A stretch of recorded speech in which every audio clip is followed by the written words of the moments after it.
আসসালামু আলাইকুম। দেশ এবং দেশের বাইরে থেকে যে যেখান থেকে দেখতেছেন, সবাইকে আমার চ্যানেলে স্বাগতম। আজকের বিষয় হচ্ছে মালয়েশিয়ার কলিং নিয়ে। দর্শক যারা মালয়েশিয়ার কলিং ভিসা অধীর আগ্রহে বসে আছেন, তাদের জন্য আজকের এই ভিডিও অনেক বড় একটি সুখবর হতে পারে। আজকের এই ভিডিওটি যদি আপনাদের একটু হেল্পফুল না হয়, চ্যানেলটি তাহলে আনসাবস্ক্রাইব করে চলে যাবেন। এবং কবে থেকে মেডিকেল শুরু হবে, এখনো কি আপনারা পাসপোর্ট জমা নিচ্ছেন? সম্পূর্ণ তথ্য তথ্য আপনাদের জানানোর চেষ্টা করব। ভিডিওটি স্কিপ না করে দেখার অনুরোধ রইল। জানতে পারবেন আজকের এই ভিডিও থেকে প্রথম যে প্রশ্ন, মালয়েশিয়া কলিং ভিসা কবে নাগাদ খুলবে। আমি বেশ কিছু জায়গায় খোঁজ খবর নিয়ে দেখেছি, যেমন কনস্ট্রাকশন সাইট আছে, আমাদের লোকজন কাজ করতেছে সেখানে কোম্পানিতে, যে কনস্ট্রাকশন সাইট গুলোতে কি লোকের নিয়োগপত্র জমা হয়েছে কিনা। মানে বাংলাদেশ থেকে আপনারা অনেক দিন থেকেই শুনতেছেন যে নতুন কলিং দিবে কিনা বা কবে নাগাদ খুলবে।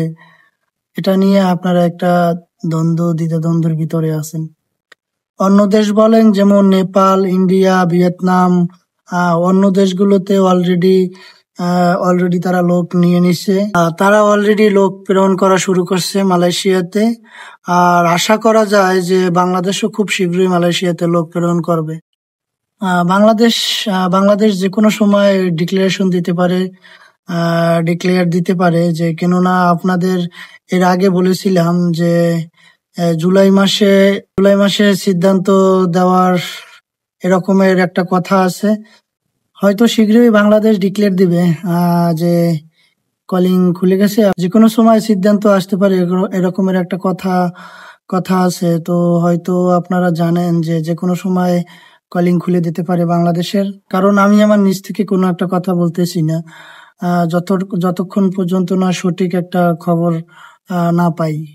এরপরে যারা বলেছিলেন যে ভাই, আমরা তো মালয়েশিয়াতে বৈধভাবে কলিং এ যেতে চাই, কিন্তু এরকমের কোনো বিশ্বস্ত প্রতিষ্ঠান পাই না যে তাদের মাধ্যমে পাসপোর্ট জমা দিয়ে মালয়েশিয়াতে যাব।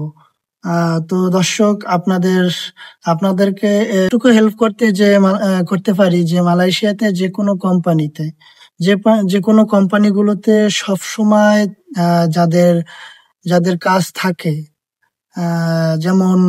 যেমন মালয়েশিয়াতে মুরগির ফ্যাক্টরি গুলা, যেমন সার্ফ কোম্পানি, তারপর আমি যে কোম্পানিতে চাকরি করি, রামা টেক্সটাইল ইন্ডাস্ট্রিয়াল। তো ভালো মানের যে কোম্পানিগুলো আছে, সেই কোম্পানিগুলোতে লোক আনার চেষ্টা করি। বিগত কলিংও আমি আনছি, এর আগে কলিংও আমি আনছি। লোকগুলো ভালো, তারা 3,000 থেকে 3,500 টাকার মতো বেতন পায়। তো ভালো জায়গায় আনার চেষ্টা করি।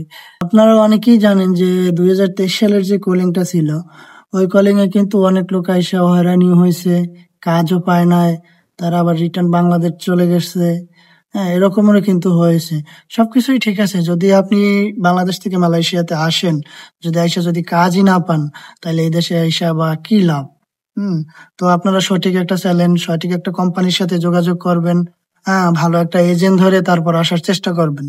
এমনও কোম্পানি আছে যাদের কোম্পানিতে লোক ভরপুর, তাদের লোকের ক্যাপাসিটি 100, তার 120 জন এনে রাখছে। এমনও হতে পারে তারাও এবার, এটা আসলে মালয়েশিয়ার এটা একটা বিজনেস। লোক আছে তারা তারপরে লোক নিয়ে আসে মালয়েশিয়াতে।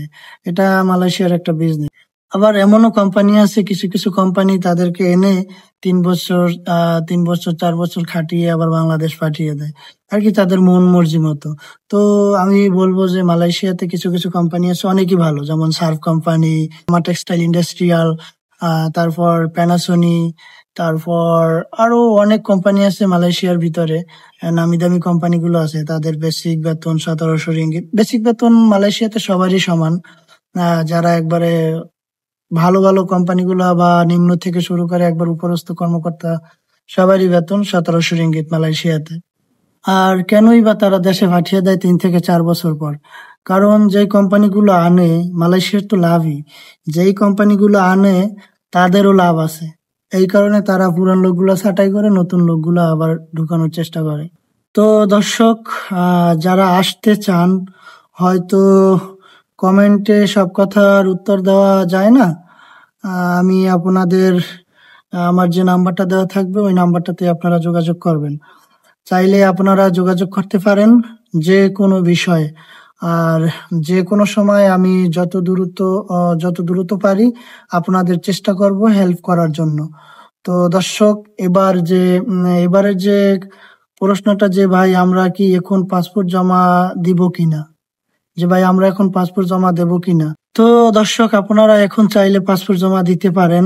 তো পাসপোর্ট আসলে তাড়াতাড়ি জমা দিলে কি হয় আপনারা জানেন, যে পাসপোর্ট তাড়াতাড়ি জমা দিলে মেডিকেল যদি আপনার করানো থাকে, দেখেন একটা কোম্পানি আসলে কি, আপনি যদি একটা মেডিকেল করানো থাকে, একটা কোম্পানি কাজ আসার সাথে সাথে তারা মালয়েশিয়া থেকে যে ডিমান্ড লেটারটা পাঠায় যে আমার 100 লোক লাগবে, যে আমার 100 লোক লাগবে, তখন আমাদের যে মেডিকেল করানো থাকে 100 লোক, ওটার ভিতর বিভিন্ন ধরনের লোক থাকে। তো হয়তো ওই 100 বই সাবমিট করে দেয়। তো আপনি যদি কোম্পানির নাম ধরে যেতে চান যে ভাই আমার এই কোম্পানি লাগবেই, তাহলে আপনি যাইতে পারবেন না ভাই।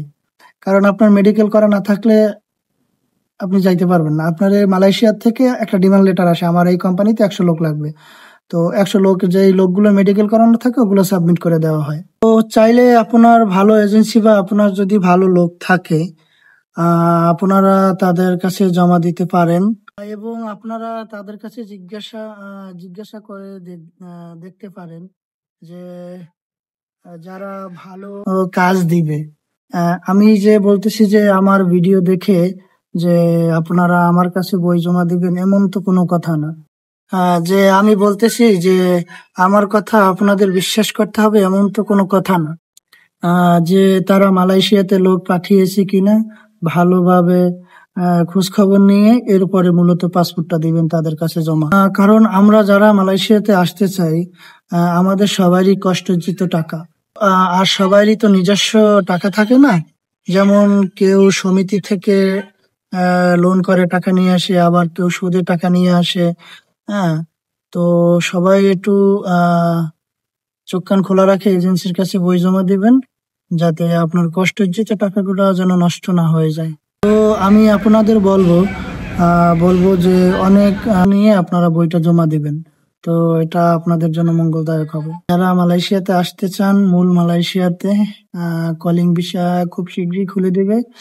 তো যদি আগে পাসপোর্ট জমা দিয়ে রাখেন তো একটাই সুবিধা হবে, কলিং খোলার সাথে সাথে আপনাদের মেডিকেল হবে এবং যেই ভালো কোম্পানিগুলোর কাজ থাকবে ওইগুলোর সাথে সাথে অ্যাপ্রুভ হয়ে যাবে।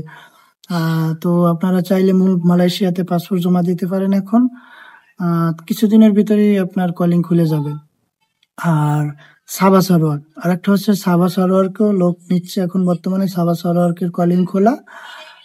সাবা সারোয়ারকের সাবা সারোয়ারকের মেডিকেল ফি হচ্ছে 4,500 টাকা। তো আপনারা যদি সাবা সারোয়ারকে যেতে চান, সাবা সারোয়ার আপনার কনস্ট্রাকশন আছে, ফ্যাক্টরি আছে, আর এগ্রিকালচার আছে, আর পাম বাগান, রাবার বাগান।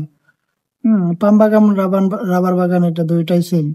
তো আপনারা যেতে চাইলে যোগাযোগ করতে পারেন, আমার স্ক্রিপ্টে দেওয়া নাম্বারটা থাকবে, তো যোগাযোগ করতে পারেন সেখানে।